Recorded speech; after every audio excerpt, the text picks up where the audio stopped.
ഈ സർക്കാർ അയ്യപ്പ സംഗമമായിട്ട് മുന്നോട്ട് പോകുന്നു, ന്യൂനപക്ഷ സംഗമം സംഘടിപ്പിക്കുമെന്ന് പറയുന്നു. ഇത് പ്രത്യേകിച്ച് നേരത്തെ ശബരിമലയിലടക്കം സർക്കാർ നടത്തിയ ഇടപെടൽ കണ്ടതാണ്.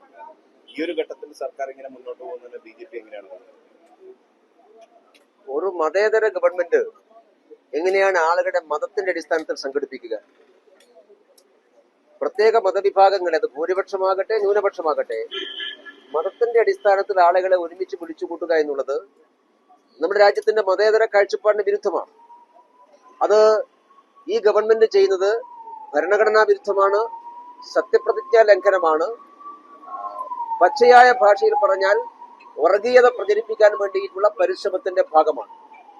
ആളുകളെ ഭൂരിപക്ഷത്തിന്റെയും ന്യൂനപക്ഷത്തിന്റെയും അടിസ്ഥാനത്തിൽ വേർതിരിച്ച് സാമുദായിക സംഘർഷമുണ്ടാക്കി മുതലെടുക്കാൻ വേണ്ടിയിട്ടുള്ള ശ്രമമാണ് ഇത്തരം നീക്കങ്ങളിലൂടെ സർക്കാർ നടത്തുന്നത്.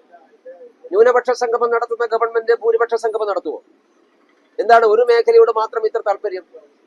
അതുകൊണ്ട് അത് പച്ചയായ വോട്ട് രാഷ്ട്രീയമാണ്. പഞ്ചായത്ത് തിരഞ്ഞെടുപ്പ് മുന്നിൽ കണ്ടുകൊണ്ട് വ്യത്യസ്ത സമൂഹങ്ങളെ കൂടെ നിർത്താൻ വേണ്ടിയിട്ടുള്ള പച്ചയായിട്ടുള്ള വർഗീയ രാഷ്ട്രീയത്തിനാണ് ഈ ഗവൺമെന്റ് പരിശ്രമിക്കുന്നത്. CPM-ന് വേണമെങ്കിൽ അങ്ങനെയൊക്കെ ആവാം, പക്ഷെ ഗവൺമെന്റ് എങ്ങനെയാണ് ഇത് മുൻകൈ എടുക്കുക? അതുകൊണ്ട് അത് ഭരണഘടനാ വിരുദ്ധമാണ്, സത്യപ്രതിജ്ഞാ ലംഘനമാണ്. പച്ചയായിട്ടുള്ള വർഗീയ രാഷ്ട്രീയത്തിന് ഈ സർക്കാർ നേതൃത്വം കൊടുക്കുന്നു എന്നുള്ളതിന്റെ തെളിവാണ്. ഇത് എതിർക്കപ്പെടേണ്ടതാണ്. എല്ലാ വിഭാഗം ആളുകളും ഇതിനെ എതിർക്കണമെന്നുള്ള അഭിപ്രായമാണ് BJP-ക്കുള്ളത്. ഈ SIR കേരളത്തിൽ നടപ്പാക്കുന്നത് ആശങ്കാകരമാണെന്നാണ് UDF പറയുന്നത്. BJP നിലപാടുന്നത്? നമ്മുടെ നാട്ടിൽ വോട്ടർ പട്ടിക പരിഷ്കരിക്കണമെന്നുള്ള നിലപാടാണ് BJP-ക്കുള്ളത്. കാരണം വോട്ടർ പട്ടികയിൽ ഒരുപാട് ക്രമക്കേടുകളുണ്ട്.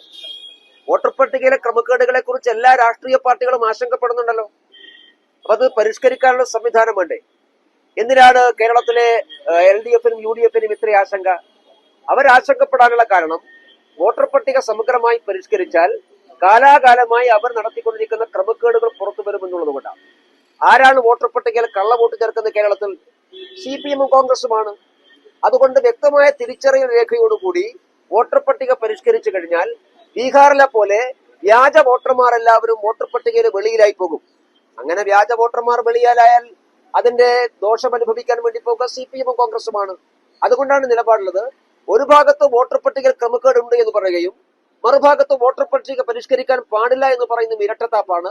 ഈ ഇരട്ടത്താപ്പക്ക് ജനങ്ങൾ തിരിച്ചറിയുക തന്നെ ചെയ്യും. ഇത് എല്ലാ വിഷയത്തിലും ഇങ്ങനെ തന്നെയാണ്. നേരത്തെ നിങ്ങൾ ചൂണ്ടിക്കാണിച്ച അയ്യപ്പ ഭക്ത സംഗമത്തിന്റെയും കാര്യത്തിൽ ഇതാണ്. ഹൈക്കോടതി ചോദിച്ച ഒരു ചോദ്യത്തിനും ഈ ഗവൺമെന്റ് ഉത്തരവില്ലല്ലോ. ഞങ്ങൾ മുമ്പോട്ട് പ്രകടിപ്പിച്ച ആശങ്ക തന്നെയാണ് ഹൈക്കോടതിയും പ്രകടിപ്പിച്ചിട്ടുള്ളത്. ഹൈക്കോടതി ഈ സർക്കാരിനോട് ചോദിച്ച ഒരു ചോദ്യത്തിനും ഉത്തരം പറയാൻ അവർക്ക് സാധിച്ചിട്ടില്ല. കോടതിയിൽ അവർ ഉത്തരം മുട്ടിപ്പോയില്ലേ? അപ്പൊ അതുകൊണ്ട് ഈ കാര്യത്തിലൊക്കെ ഗവൺമെന്റിന്റെ നിലപാട് സംശയകരമാണ്. ഗവൺമെന്റിന്റെ നിലപാട് അങ്ങേയറ്റം ഇരട്ടത്താപ്പ് തിരിച്ചതാണ്. ഇത് അധികകാലം മുമ്പോട്ട് കൊണ്ടുപോകാൻ സർക്കാരിനെ സംബന്ധിച്ചിടത്തോളം കഴിയില്ല.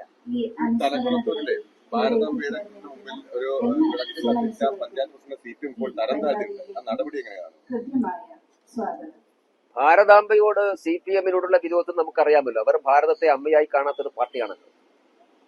പക്ഷേ CPM-നെ പോലെ ഒരു പാർട്ടി ഇങ്ങനെ നിലപാടെടുക്കുന്നുണ്ടാണ് അവർ ഇത്തരത്തിൽ ഇല്ലാതായിക്കൊണ്ടിരിക്കുന്നത്. അതിനെയും അത്തരം നിലപാടുകൾ തുടർന്നുകൊണ്ടേയിരിക്കണം. അങ്ങനെ തുടരുന്നത് ഞങ്ങൾക്ക് നല്ലതാണ്. കൂടുതൽ ആളുകൾ അവരെ തരംതാഴ്ത്തി കഴിഞ്ഞാൽ അവരെയെല്ലാം മേലോട്ട് ഉയർത്താൻ BJP തയ്യാറാണ്. അതുകൊണ്ട് അവർ തരംതാഴ്ത്തം നടത്തിക്കൊണ്ടേ ഇരിക്കട്ടെ എന്നേ ഞങ്ങൾക്ക് പറയാനുള്ളൂ.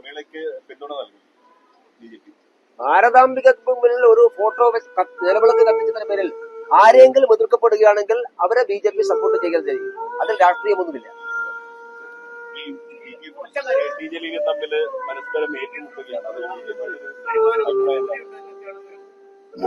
ഒരുമിച്ച് ബിസിനസ് നടത്തിയവർ കൂട്ടം വരെയുമ്പോൾ സാധാരണ തർക്കമുണ്ടാകും. അതിൽ ആർക്കാണ് ലാഭവിഹിതം കൂടുതൽ കിട്ടിയെന്നുള്ള തർക്കമാണ്. അത്തരം ഒരു തർക്കമായിട്ട് ഇവരെല്ലാവരും ഒരുമിച്ച് പ്രവർത്തിച്ചവരല്ലേ. ഈ ബിസിനസ് ഒക്കെ നേരത്തെ ഉണ്ടായിരുന്നു. ഇപ്പൊ KT ജലീലിന്റെ ബിസിനസ് ഫിറോസ് വിളിച്ചു പറയുന്നു, ഫിറോസിന്റെ ബിസിനസ് KT ജലീൽ വിളിച്ചു പറയുന്നു. ഒരു കാര്യമുള്ളത്, ലീഗ് നേതൃത്വത്തിലുള്ള ആളുകളുടെ പിറകിലുള്ള വലിയ വലിയ ബിസിനസ് താല്പര്യങ്ങളുണ്ട്. ആ ബിസിനസ് താല്പര്യങ്ങളെ പുറത്തു വരുന്നത് ഇപ്പോ ഇവർ തമ്മിൽ തെറ്റിയപ്പോ വിളിച്ചു പറയുന്നു മാത്രമേ ഉള്ളൂ. അത് അതിനകത്ത് അപ്പുറത്ത് എന്തെങ്കിലും ഉണ്ട് എന്ന് ഞങ്ങൾ കാണുന്നില്ല.